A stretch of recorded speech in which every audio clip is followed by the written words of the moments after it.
What's new this month at Rogers Railroad Junction? We are going East Coast, starting with Conrail GP15s from Genesis. Used predominantly as a light road switcher, the Jeep 15 was developed in the summer of 1976 as an alternative to the trend of railroads rebuilding older locomotives rather than purchasing new ones. Sort of like going to the service department at your local car dealership and getting accosted by a salesman while you're there. The ploy was marginally successful, with 310 units being delivered.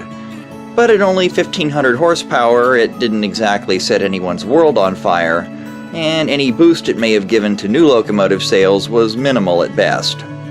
Maybe if they'd offered free donuts with each test drive. Although one notable feature was the low-mounted radiator intakes, similar to those of the SD45T-2. It was a design twist that greatly improved cooling efficiency and earned these units the nickname of baby tunnel motors.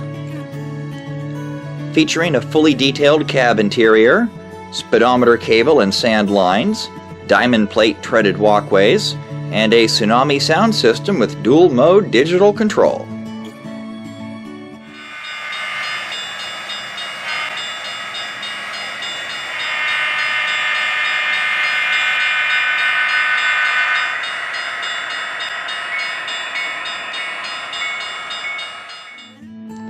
And coming along for the ride, we have East Coast boxcars, with one notable exception, from the Athearn Ready to Roll line.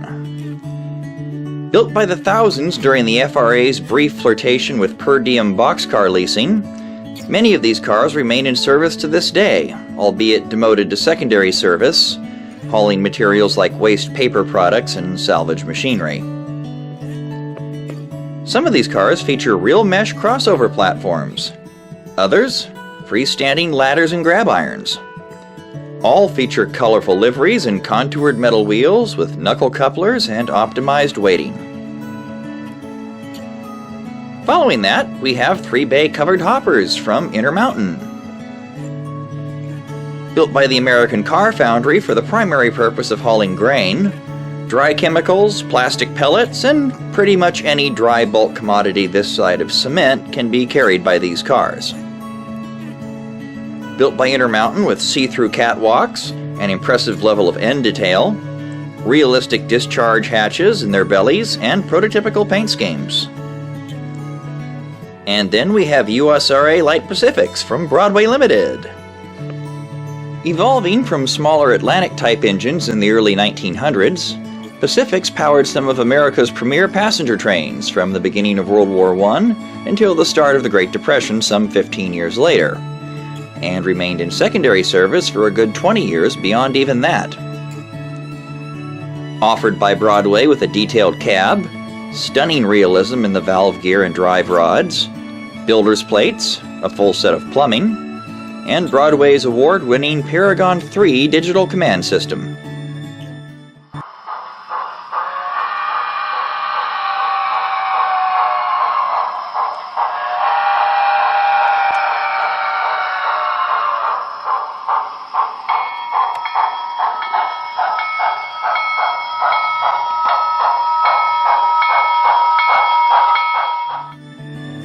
And finally, there's old-time refrigerator cars from Roundhouse.